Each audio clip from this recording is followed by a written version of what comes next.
আসসালামু আলাইকুম। হঠাৎ সরকার পতনে 11 দফা ঘোষণা ঢাকা বিশ্ববিদ্যালয়ের শিক্ষকদের। তো আগে আমরা ঘোষণাটি শুনে নিই, তারপর আমরা আলোচনা করব। তো চলুন ঘোষণাটি শুনি। নিরাপত্তার অজুহাত দেখিয়ে ডিবি হেফাজতে নিয়ে তাদের দ্বারা আন্দোলন প্রত্যাহারের ঘোষণা দেওয়া হয়েছে।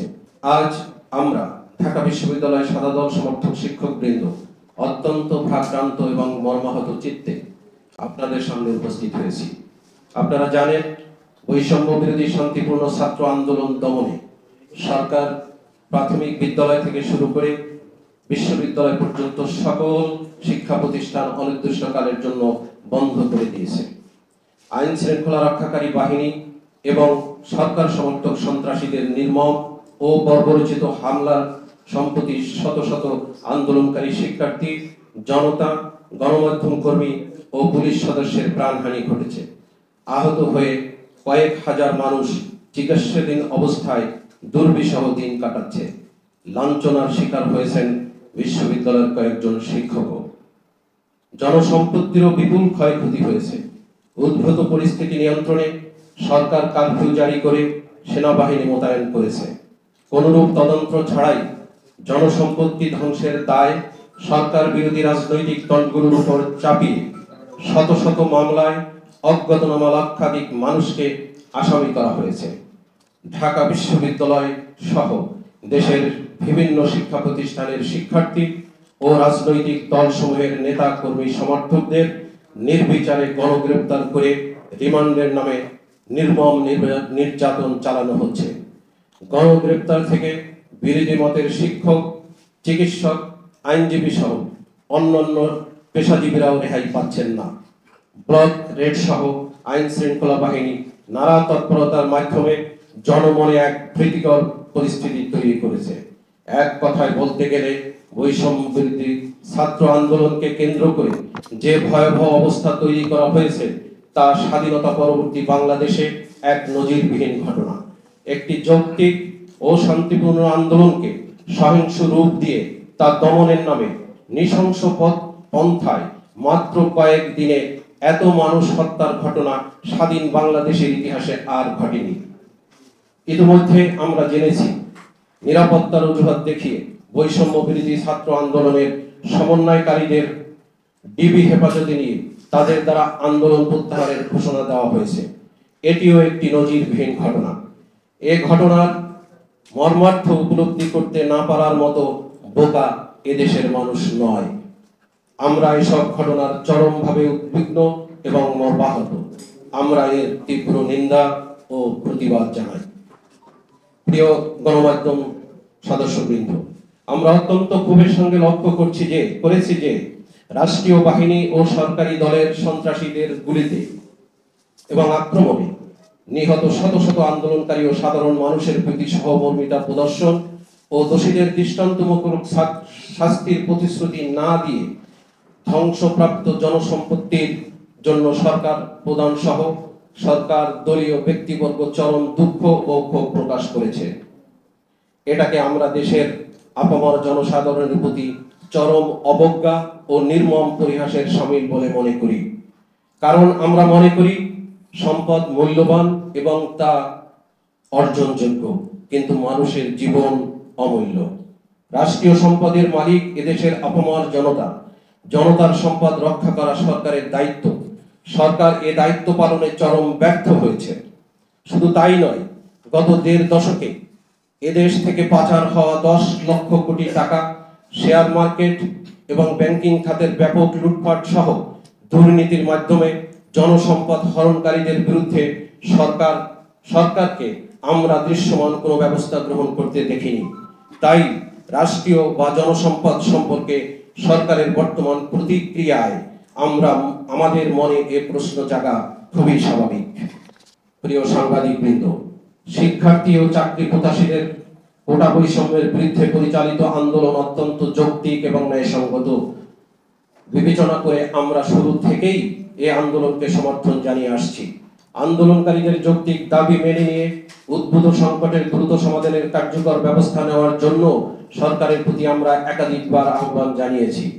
কিন্তু সরকার একটি ন্যায্য দাবিকে কেন্দ্র করে পরিচালিত শান্তিপূর্ণ আন্দোলনকে গুরুত্ব না দিয়ে আইন আদালতের কথা বলে সংকটকে প্রলম্বিত করে। শুধু তাই নয়, শুরু থেকে সরকার এবং ক্ষমতাসীন দলের দায়িত্বশীল ব্যক্তিবর্গ আন্দোলনকারী শিক্ষার্থী ও চাকরি প্রত্যাশীদের স্বাধীনতা ও মুক্তিযুদ্ধের চেতনা বিরোধী আখ্যা দিয়ে তাদের আন্দোলনকে হেয় প্রতিপন্ন করার অপচেষ্টা চালায়। এর প্রতিক্রিয়ায় আন্দোলন আরো জোরদার হলে সরকার সমর্থক ছাত্র সংগঠনের সন্ত্রাসীদেরকে আন্দোলনকারীদের বিরুদ্ধে লেলিয়ে দেওয়া হয়। ঢাকা বিশ্ববিদ্যালয় ক্যাম্পাসে ছাত্রী সহ সাধারণ শিক্ষার্থীরা বিশ্ববিদ্যালয়ের ছাত্র নামদারি এবং সন্ত্রাসীদের দ্বারা নির্মম হামলার শিকার হয়। অত্যন্ত পরিতাপের বিষয় যে সাধারণ শিক্ষার্থীদের রক্ষায় বিশ্ববিদ্যালয় প্রশাসন নিষ্ক্রিয় ভূমিকা পালন করে এবং বহিরাগত সন্ত্রাসীদের আক্রমণ হতে শিক্ষার্থীদের নিরাপত্তা দিতে সম্পূর্ণভাবে ব্যর্থ হয়। এর জের ধরেই বিশ্ববিদ্যালয় হলগুলোতে কিছু অনাকাঙ্ক্ষিত ঘটনা ঘটে। আমরা মনে করি গত 1.5 দশক ধরে ঢাকা বিশ্ববিদ্যালয় সহ দেশের বিভিন্ন শিক্ষা প্রতিষ্ঠানের সরকার কর্তৃক সরকার সমর্থক ছাত্র সংগঠনের সন্ত্রাসীরা সাধারণ শিক্ষার্থীদের উপর যে নির্মম নির্যাতন চালিয়েছে, এগুলো ছিল এর প্রতিক্রিয়ায় পুঞ্জীবিত ক্ষোভের বহিঃপ্রকাশ।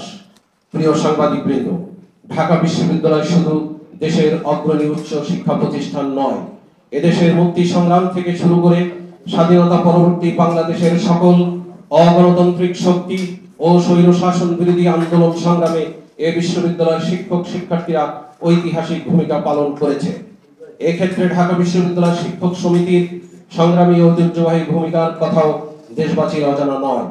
কিন্তু অত্যন্ত দুঃখের সঙ্গে বলতে চাই যে গত প্রায় 1 যুগেরও বেশি সময় ধরে সরকার সমর্থক শিক্ষকদের দ্বারা পরিচালিত শিক্ষক সমিতি আর সেই ভূমিকা পালন করতে পারছে না। তাদের কর্মকাণ্ডে শিক্ষক সমাজের মতামত ও প্রত্যাশার প্রতিফলন ঘটছে না। সাম্প্রতিক শিক্ষক ও শিক্ষার্থীদের চলমান আন্দোলনেও এমনটি ঘটেছে। আমাদের শিক্ষার্থীদের রক্ষায় বিশ্ববিদ্যালয় প্রশাসন যেমন এগিয়ে আসেনি, তেমনি শিক্ষক সমিতিও কোনো কার্যকর ভূমিকা রাখেনি। এই অবস্থায় শিক্ষক শিক্ষার্থী ও জাতির এই চরম ক্রান্তিকালে বিবেকের তাড়নায় আপনাদের সামনে আজ আমাদের এই বক্তব্য উপস্থাপন করছি। আমরা দৃঢ়ভাবে বিশ্বাস করি কোটা সংস্কারের জন্য বৈষম্য বিরোধী চলমান ছাত্র আন্দোলনটি ছিল স্বতঃস্ফূর্ত। গণতান্ত্রিক ব্যবস্থাকে ধ্বংস, মানুষের ভোটাধিকার হরণ, বাক ও মত প্রকাশের স্বাধীনতাকে বাধাগ্রস্ত করে একটি কর্তৃত্ববাদী শাসন প্রতিষ্ঠা করে বর্তমান সরকার দেশের গণমানুষ থেকে বিচ্ছিন্ন হয়ে পড়েছে। সরকারের আশ্রয় প্রশ্রয় সীমাহীন দুর্নীতি ও লুটপাটের মাধ্যমে একটি শ্রেণী বিপুল বিত্ত বৈভবের মালিক হয়েছে। অন্যদিকে দেশের সিংহভাগ মানুষের দৈনন্দিন জীবন যাপন কেবল কষ্টকরই নয়, প্রায় অসম্ভব হয়ে পড়েছে। ফলে মানুষের মনে যে দ্রোহের সঞ্চার হয়েছে, এর বহিঃপ্রকাশ ঘটেছে এবারের স্বতঃস্ফূর্ত আন্দোলনে। আমরা অত্যন্ত ক্ষোভের সাথে লক্ষ্য করছি যে শিক্ষার্থীদের এই যৌক্তিক আন্দোলন মোকাবেলা করতে ব্যর্থ হয়ে সরকার ষড়যন্ত্র তত্ত্ব এবং তৃতীয় পক্ষের ইন্ধন ইত্যাদি বয়ান তৈরি করে ঘটনাকে ভিন্ন খাতে প্রভাবিত করার অপচেষ্টা চালাচ্ছে। আমরা মনে করি একটি কর্তৃত্ববাদী ও স্বৈরাচারী সরকারের পতন ঘটিয়ে গণতান্ত্রিক সরকার প্রতিষ্ঠার প্রচেষ্টা জনগণের সাংবিধানিক অধিকার। এর মধ্যে ষড়যন্ত্র তত্ত্বের অবতারণার কোনো অবকাশ নেই। আর এই অধিকার প্রতিষ্ঠায় আন্দোলনকারীদের স্বাধীনতা বিরোধী ও ষড়যন্ত্রকারী আখ্যা দেওয়া সরকারের অগণতান্ত্রিক এবং চরম স্বৈরাচারী মানসিকতারই বহিঃপ্রকাশ। ছাত্র সমাজের ন্যায্য আন্দোলন সহ কর্তৃত্ববাদী ও স্বৈর শাসনের অবসান ঘটিয়ে গণতন্ত্র পুনরুদ্ধার ও জনগণের সরকার প্রতিষ্ঠার আন্দোলনে আমাদের কেবল সমর্থনই নয়, সক্রিয় অংশগ্রহণ থাকবে। এই আন্দোলনে সামিল হওয়ার জন্য দেশপ্রেমিক ছাত্র জনতার প্রতি আমাদের আহ্বান রইল। প্রিয় গণমাধ্যম প্রতিনিধিবৃন্দ, আমরা শান্তিপূর্ণ আন্দোলনে বিশ্বাসী।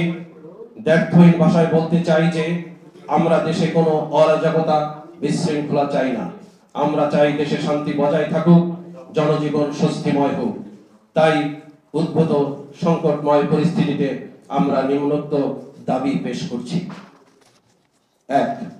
গত 15 জুলাই ঢাকা বিশ্ববিদ্যালয় ক্যাম্পাসে সাধারণ ছাত্রছাত্রীদের উপর ছাত্র নামধারী ও বহিরাগত সন্ত্রাসীদের হামলা এবং পরবর্তীতে ক্যাম্পাসে সংঘটিত সকল ঘটনার নিরপেক্ষ তদন্ত সাপেক্ষে দোষীদের চিহ্নিত করে তাদের বিরুদ্ধে যথাযথ শাস্তিমূলক ব্যবস্থা নিশ্চিত করা।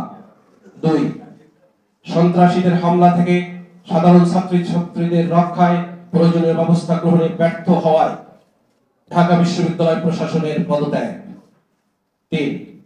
অবিলম্বে ঢাকা বিশ্ববিদ্যালয় সহ দেশের সকল শিক্ষা প্রতিষ্ঠান খুলে দিয়ে শিক্ষা কার্যক্রম চালু করা। 4.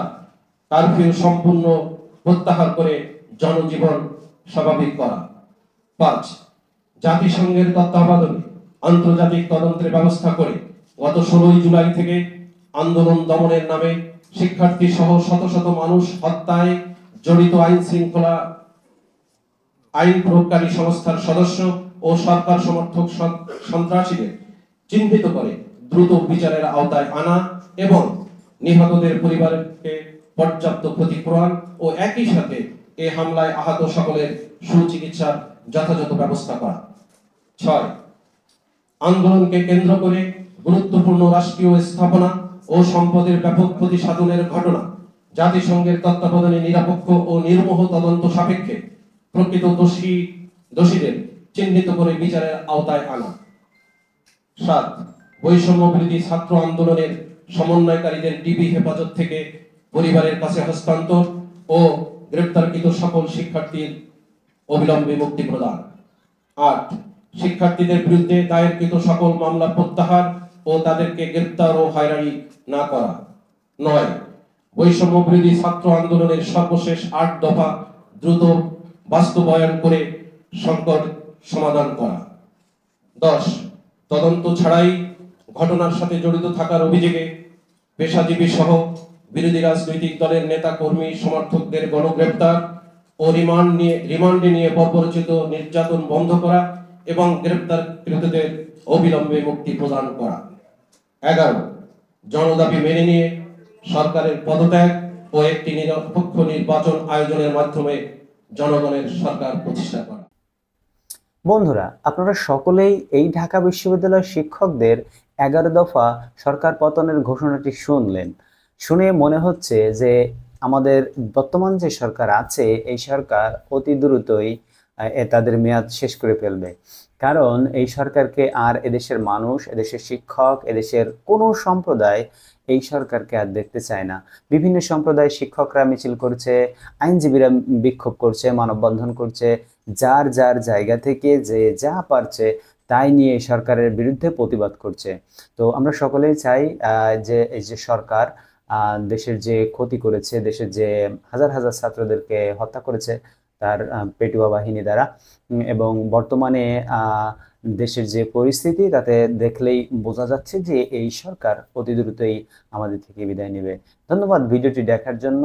আমাদের পরবর্তী ভিডিও পাওয়ার জন্য বন্ধুরা আমাদেরকে সাবস্ক্রাইব করে সাথে থাকুন এবং একটা লাইক দিবেন প্লিজ।